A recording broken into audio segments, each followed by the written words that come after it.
नमस्कार दोस्तों, मैं अभिजीत आज फिर आया हूँ आप लोगों के बीच में एक नए कहानी के साथ। दोस्तों, दो दोस्त रहता है, राम और श्याम। राम बहुत अमीर रहता है, उनके पास बड़े सारे खेत खलियान होते हैं, गायों का बहुत बड़ा एक तबेला भी रहता है। इसके अलावा उनकी फैक्ट्रियाँ भी बड़ी चलती है और मस्त सब चीज़ सेटल था। लेकिन कुछ समय के पश्चात राम का धंधा धीरे धीरे डाउन होता है, बिजनेस डाउन होता है। वो बड़े चिंता में रहता है कि आखिर कंटिन्यू मेहनत करने के बावजूद भी हमें लॉस क्यों हो रहा है, मेरा बिजनेस पीछे क्यों जा रहा है। एक दिन अपने दोस्त श्याम के साथ बैठता है और अपना इस चिंता को श्याम के साथ जाहिर करता है। श्याम दोस्त अपने दोस्त से पूछता है राम से कि अच्छा राम भाई, तुम मुझे ये बताओ, तुम फैक्ट्री कब जाते हो, खेत खलियानों में कब जाते हो, तुम सुबह कब उठते हो। तो राम अपना दिनचर्या के बारे में बताता है तो श्याम समझ जाता है। श्याम फिर अपने दोस्त राम से कहता है कि भाई, तुम्हारा बिजनेस इसलिए लॉस में जा रहा है कि हर सुबह एक सफ़ेद घोड़ा तुम्हारे इस इलाके में आता है और वही है इस डाउनफॉल का रीज़न, यानी कि तुम्हारा बिजनेस में लॉस जो हो रहा है उसका कारण। जिस दिन तुमने उसे देख लिया तो उस दिन से तुम्हारा बिजनेस फिर लॉस नहीं होगा, बल्कि तुम्हारा बिजनेस दिन माने दुगनी रात चौगुनी बढ़ेगी। राम फिर अगले दिन सोच लेता है कि नहीं, मुझे अब जल्दी सुबह उठना चाहिए। जो मैं लेट उठता हूँ, अब जल्दी उठूँगा ताकि उस सफ़ेद घोड़ा को मैं देख सकूँ, जिसकी वजह से मेरा बिजनेस धंधा पानी लॉस में जा रहा है। दोस्तों, राम अगले एकदम सुबह उठता है। उठने के बाद जैसे ही वो अपने तबेले में जाता है तो देखता क्या है कि जो तबेले में गाय का देखरेख करने वाला, दूध निकालने वाला गौला होता है, वो दीवार के इस पार से उस पार अपने वाइफ के साथ दूध का कालाबाजारी कर रहा है। जाके वो व्यक्ति उसे पकड़ लेते हैं, बड़े सारे डांट फटकार लगाता है राम। वो ग्वाला और अपनी वाइफ माफ़ी मांगते हैं कि राम बाबू, मिस्टेक हो गया, आइंदा आगे ऐसा नहीं होगा, आप हमें काम से ना निकालें।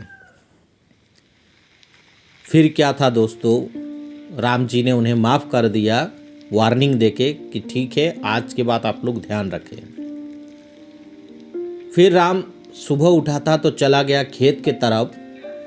जाके देखता क्या है कि जो भी खेत में काम करने वाले किसान और मजदूर थे, वो लोग गप्पे लड़ा रहे हैं, काम नहीं कर रहे हैं, टाइम पास कर रहे हैं। जैसे राम जी वहाँ पहुँचे, सब लोग आश्चर्य हो गए। राम जी ने उन सबको भी डांट फटकार लगाया कि मेरे पीठ पीछे आप लोग समय की बर्बादी करते हैं, हमारा काम खेत पे सही से नहीं होता।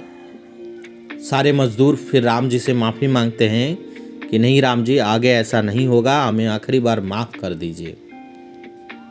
राम सुबह जल्दी उठा था तो वहाँ से निकलने के बाद फिर वो फैक्ट्री भी जाते हैं। वहाँ भी जाके क्या देखते हैं कि वर्कर्स लोग जो है, मजदूर जो लोग हैं, वो लोग बैठ के एक साथ गप्पे लड़ा रहे, ताश खेल रहे, यानी समय की बर्बादी कर रहे, काम पे ध्यान नहीं है लोगों का। राम जी जैसे वहाँ पहुँचे थे, उनको देखकर, फैक्ट्री मालिक को देखकर सभी लोग में भगदड़ मच गया, सब काम पे लगने लग गए। राम जी ने फिर उन सबको भी वहाँ पे डांट फटकार लगाए कि मेरे पीठ पीछे आप लोग समय की बर्बादी करते हैं, हमारा काम का ध्यान नहीं देते हैं। सब ने मालिक के पास माफ़ी मांगा कि नहीं मालिक जी, माफ़ कर दीजिए, आगे से ऐसा नहीं होगा। फिर क्या था दोस्तों, धीरे धीरे सब सुधरने लगा वहाँ से। ऐसे करके 15 दिन, महीना दिन, 2 महीना, 6 महीना पार हो गया। उनका धंधा फिर पहले जैसा ग्रोथ करने लगा, बढ़ने लगा। बड़े खुश थे राम जी। अचानक अपने दोस्त श्याम जी से मुलाकात हुआ। फिर उस श्याम जी को बोला कि यार, मेरा धंधा बहुत आगे बढ़ गया, लेकिन तुम जो बोले थे सफ़ेद घोड़ा जिस दिन मैं देखूंगा उस दिन से मेरा धंधा बड़ा होगा, लेकिन मैं उस सफ़ेद घोड़ा को तो कभी देख नहीं पाया। तब श्याम जी बताते हैं कि भाई सफ़ेद घोड़ा तो तू पहले ही दिन देख चुका था, जिस दिन एकदम सुबह सुबह तुम जगा था।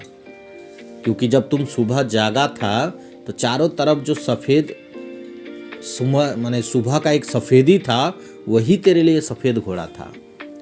तू लेट से उठता था, लेट से हर जगह जाता था, तेरे पीठ पीछे लोग समय की बर्बादी करते थे, इसलिए तेरा बिजनेस धंधा सब लॉस में था। लेकिन जिस दिन से तूने सुबह उठने लगा उस दिन से सब चीज़ तेरा फिर आगे जैसा सही होने लगा।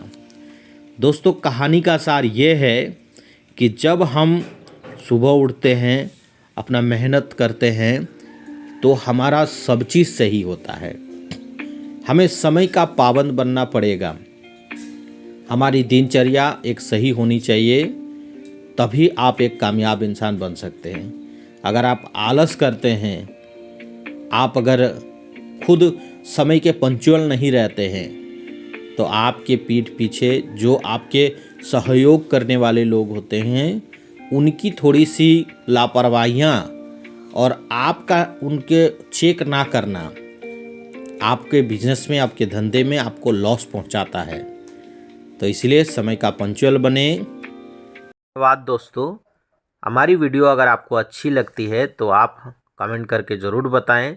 साथ ही साथ हमारा इस चैनल अभिजीत भगत को आप लोग सब्सक्राइब करके रखें, बेल आइकन को प्रेस करें, जो भी वीडियो हम आगे डालेंगे ताकि उसका नोटिफिकेशन आप तक ज़रूर पहुंचे। धन्यवाद।